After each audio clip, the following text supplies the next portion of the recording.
Okay, guys, we're going to start with this video of this young lady here. And I like to call this one Something Ain't Lining Up. Okay, which means something's not adding up, guys, with this female here. She's going to tell us a story. Okay, she's going to paint us a picture. And I want you guys to really pay attention to what she's saying here. And then I want you guys to catch the end of it. And we're going to go over it and we're going to discuss. Okay, so let's begin. Last 2 years, I have had a child die. I have gotten pregnant again at 8 months postpartum. Then I had my daughter. Then at about 2 weeks postpartum, my marriage started to crumble. I decided to go visit my mom in Louisiana at 4 months postpartum to get some help with the baby. While I was in Louisiana, that's when my ex-husband decided that it was time to lock me out of the bank accounts, change all the passwords to all of our shared accounts, and file for divorce. Why would he do that? That's my question. Let me stop right there. Why would he do that? Okay. I'm having a hard time believing, guys, that it went as smooth as she described. Okay. She said she just took her daughter to her mother's for some help. And this guy decided to cut all ties with her. Okay. Divorce her, the whole nine, change everything. Why would somebody do that? There's more to the story than that, guys. I have to believe that there's more to the story. No one's just doing that at the drop of a dime. Okay. I'm assuming that they had some sort of disagreement, argument, whatever you want to call it. She chose to leave. Okay. After said argument, they may argue or have argued more after that. And he decided, okay, it's over. Let's call it quits. Okay. I think she initiated just as much as he did, but of course she's not going to tell us that. Once again, guys, she's painting us her perfect picture. All right. I can almost guarantee you this is not the complete story. There's no way that a married man is going to just cut ties at the drop of a hat and change bank accounts and change locks and all these things for no fucking reason. I'm sorry, I don't buy it. Let's continue. The worst part about this divorce is not what people would think. It's not the fact that, I had to move out or my life got uprooted or anything like that. I could not give less of a fuck about losing him, okay? Here we go. The more I see this, the more it makes me wonder, because I'm looking at her and I'm looking at how she's describing him and how she doesn't give a damn about him. Guys, I don't buy that either. Okay. Her mannerisms, the way she's moving, her eyes, as big as her eyes got, all that, it means something.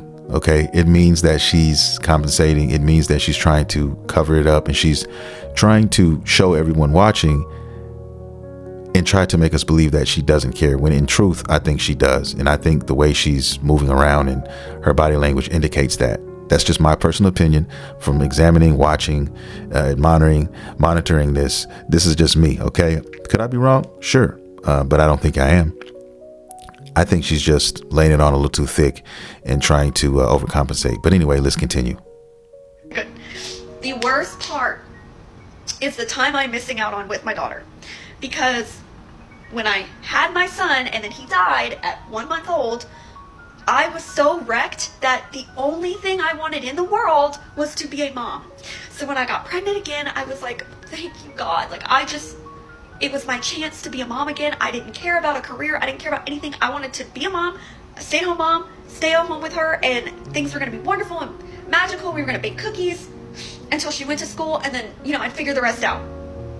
Since I've gotten divorced, I had to move to Tennessee to be closer to my sister, which, if you are watching this, I love you so much. And I am missing out on so much time with my sweet girl. God, I just feel like I'm failing her because I don't want to work. And I love my new job. I'm so excited to do the job, but on the flip side of it, I'm missing out on so much time because by the time I get her home from daycare, I have less than 2 hours with her.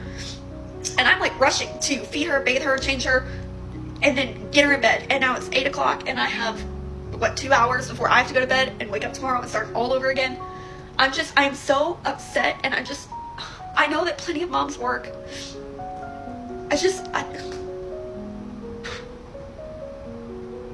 not fucking fair. Okay. I'm a little disturbed by this a little bit, guys, listening to her. And see, no one seems to acknowledge the man in this scenario. Like I said, she's painting her picture. But what about him? What about the man? I know I have a 4-year-old daughter, okay? And if my wife just decided, look, I'm going to up and go to my mother's house and go to another area, another state, whatever, and take my baby, I'm going to be salty. I'm going to be upset. And I'm probably going to be more than that, okay? And nobody thinks about that on the other side. Flip the coin over and acknowledge that, okay? And I don't see anybody doing that in these videos. Definitely these women who are watching this are definitely not giving a damn about that. But she's talking about how it isn't fair. It isn't fair. Well, observing this video, it seems that she had a situation. She was in a scenario where she could stay at home and deal with the kids. And he was working, the husband I'm talking about here. And she decided that it wasn't worth staying there. And she wanted to leave. So she did that. And now he filed for divorce. And she had to know that he wasn't going to do that. In her head, she didn't see it coming. If you let her tell the story, he just did it and she never saw it coming. Right. So I'm really lost here, guys. I really am. Women refuse to, well, I'm not going to say every woman, that would be unfair. A lot of women refuse to take the blame in a divorce, in the end of a relationship, guys. And I don't understand it. It's like they're walking around with blindfolds on and they don't see it, or they don't want to acknowledge it. Either way, okay, she made certain decisions and it ended up putting her in another state, okay, with her daughter, and her having to work now and hardly having time to spend with her daughter. She chose that life. That was her decision to make, right? And then and also keep this in mind as well. She also took her daughter away from her father, okay? That is well. All right. My daughter is a daddy's girl.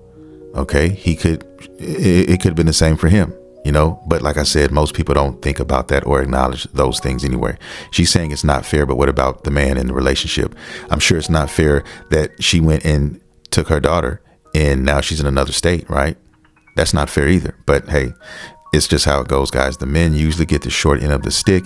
And then on the other side, you have women like this complaining, okay, bitching and moaning to other women about how unfair her life is when she had everything she needed, it seems like. And then she got, quote unquote, depressed after having this baby. Okay. And then she had to leave and go to her mother's for support or for whatever it is. And now as a result of that, it cost her her marriage. All right. That's about the gist of it, guys. I'm not saying the story actually went that way. I'm just telling you, I don't think it went the way 100% what she's talking about. I don't think it went down like that. Something's just not lining up. There's going to be some discrepancies in this report. I'm telling you guys right now, it's never everything they say that it is. Okay. And women just need to hold themselves more accountable for things that happen. Okay. She's sitting there and she's not blaming herself.